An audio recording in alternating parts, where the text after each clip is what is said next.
Hello Harpers, Harpies, and all of you who love these. It's Kayla. It's been a while. I know that I said in my last video that I was hoping to post a video on how to prepare for competitions in just a few days. It's actually been a month since then. Sorry. Well, as you know, a lot of things happen in life, such as... But anyway, now I think I finally have my bearings here, and I am excited to be able to finally bring you the video on how to prepare for competitions. These are 10 tips, just like in the last video. And these are things that I have, again, either experimented with or were passed down to me from teacher to teacher. Basically just things that would make competing easier for you and maybe not as nerve-wracking as it already may be. So let's get started. The first tip that I have on preparing for competitions is to start learning the music at least 1 year prior to the audition, if it's possible, that is. A lot of national competitions in the US especially, such as the Ann Adams Awards, the Grand Genie Memorial Competition, the American Harp Society National Competition, they post the repertoire on their websites 1 year prior. And I think that is extremely helpful because regardless of how fast you learn and how quickly you could get new pieces down, I think a year is a good chunk of time for whatever level you are and whatever speed that you learn. It also gives you some extra time to rest and take in the rest of it. You may think that you may not need that much time, but you'd be amazed. Like, even if you don't need that much time, it's good to have that extra time to be able to rest and relax into it, do practice performances. I'll discuss that later in the video. But just giving you some extra time, not just to prepare, but to get to know it and rest. The second tip that I have on preparing for competitions is to talk to your teacher about getting notes and markings. That is very important, especially if you have graduated and you don't have weekly lessons with your teacher anymore. It's good to know what other teachers and musicians use for fingerings and markings because it helps to make it easier to play, especially if it's extremely technical, like very fast on the metronome, just a very difficult piece to play. It's just a way to make it easier for you to play. And if your teacher doesn't have good markings or any, maybe you could reach out to some colleagues, try reaching out to other teachers, listen to other musicians on YouTube, maybe reach out to them and see what they have for markings. You could compare them all and then decide which ones you like best. Make sure to experiment with them though. Don't just look at them and say, that one looks easier to do. No, you need to be hands-on with it. Play through them, play through the different ones.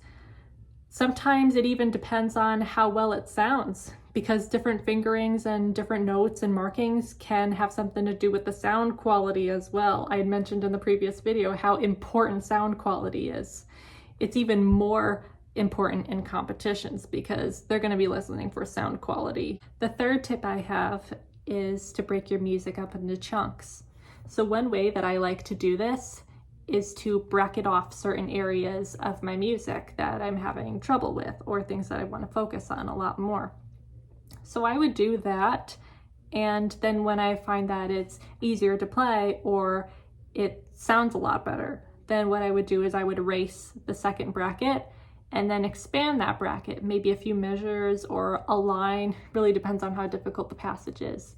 But yeah, break it up into chunks and then make them gradually bigger and bigger, and only practice those first. Don't do entire run-throughs of the piece first, because this will help you to be able to nitpick and be able to really get into those certain aspects of the piece that could be tripping you up. The fourth tip I have is to start backwards. So I do that a lot with the music that I play. For example, I am currently learning the Elias Parrish Alvarez, the Introduction and Variations on Themes from Bellini's opera Norma. You would know that if you saw my previous video.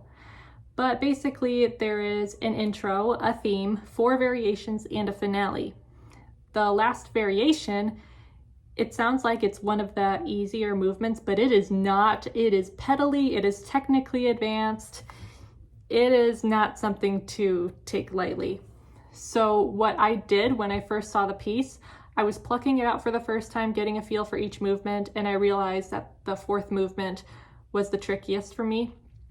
So I started out with that movement, and then I ended up gradually working backwards. In fact, I even did the finale before I really started taking the beginning seriously. Just start further back.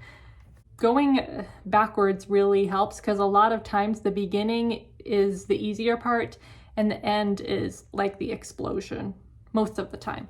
But that's why a lot of people say to start backwards, and it really does make a difference. The next tip I have is to recognize your challenges and put your main focus on that. So what I mean by that is when you are going through the piece, either in a practice performance or you're playing for some people or just practicing in general, there are usually going to be some spots that will trip you up a little bit or that you can't seem to play perfectly, or there's always something that you miss. In that case, there could be something challenging in there for you. So for that time being, when you have your practice sessions, what would be best to do is to only practice those sections. Like put emphasis on that. Take it apart, do hands separately. See if it's maybe an issue with a trill, a fingering, some thumb sliding, whatever it is. Once you recognize those challenges, you'll be able to work on them more thoroughly, and you'll be able to figure out what would work best for you in terms of getting it to sound much better, more confident, and make it easier for you to play. Oh, that darn sun. That's better.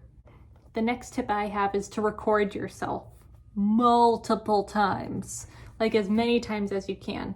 When I was doing my master's degree, I remember recording myself multiple times a week, like 2 to 3 times, maybe even more times a week. And my phone was full of different videos. I remember listening to them, seeing how they sounded, comparing them, and then of course I had to delete them because I didn't want my phone to explode. But it helped me quite a bit when I was preparing for a competition. I got to see how I was able to progress to a higher level of playing.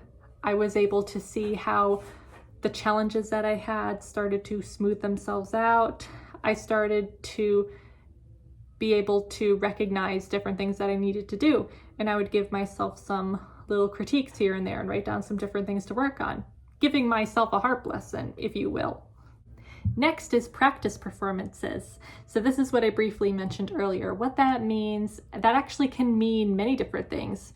You could have your parents or anybody coming over, come into the music room or wherever your harp is and just play for them. And they will listen, give you applause, basically just act like an audience. What you could also do is create a performance. Go somewhere where you want to play, maybe invite some people to play with you, open up a venue where you could do a performance, any kind of performance of your choice, whatever you want to play, and do it that way. If you have a gig where you're doing background music, a wedding, you could include the pieces in that as well. Just whatever you can do to get yourself used to playing it for other people. Next is something I can't emphasize enough. And if you saw my previous video, you probably know what I'm gonna say. Metronome, metronome, metronome. Sorry I had to manhandle you like that. Let me readjust. But yes, I always scream it because it is extremely important. Because they are going to be able to tell whether or not you've used the metronome. And that is going to be a humongous factor in whether or not you're going to be chosen in the audition. So make sure that even if you hate it as much as I do, actually I've grown to really like using the metronome. Just use it, folks, okay? Just use the metronome. Like, it is much easier to not use it, but as musicians, we should not go for the easy step, okay? It just sounds so much better with the metronome because there is a pulse that goes on in the music. They're going to hear it, and if you want to be considered, you need to do that. And also, if you want to be a good musician, no, a great musician, an amazing musician, you need to be able to have good tempo, good rhythm, and be able to keep the pulse going. Just use it. The next tip I have is something that I wish more people did, because they don't know about it, sadly, and that is to have a lesson with the composer and or the arranger. An arranger has a lot of knowledge of the piece, so if you have a lesson with them, you'd be able to get great insight from them on how to play it best. The composer, of course, wrote the piece, so they're probably going to have even more information for you on how to create it. Last year, I was learning Suite Galactique by Caroline Lizotte, and my teacher, with her awesome connections, was able to get me a Zoom lesson with her. Not only is she the sweetest person in the world, but she was able to tell me a clear, vivid story that she had in her mind for all 3 movements. And through there, oh my gosh, the idea of the piece, the way that I shaped it and phrased it just completely changed. And it became so much more impressive to listen to. It was really amazing. I even had a lesson with Carl Swanson because I was learning a couple of shorter Marcel Tournier pieces, and he had arranged a couple of Tournier pieces, and he gave me some great insight on how to play those pieces. And again, it really made a difference. So yeah, like reach out to the composers and or the arrangers of your piece. Find them online. Usually they would have contact info there, so contact them, see if they'd be willing to help.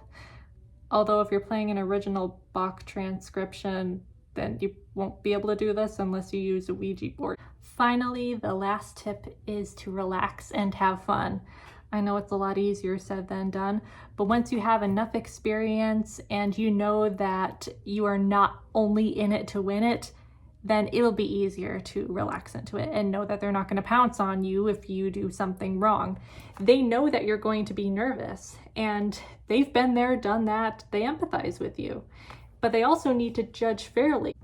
There are different things that you could do to make it easier for you, such as practice performances like I had mentioned earlier. Maybe what you could do during one of those performances is have someone create some distractions. It might be distracting to the audience members, but it'll get you used to being able to see in your peripheral vision different things happening, hearing paper shuffling, or just some interesting things happening that would distract you.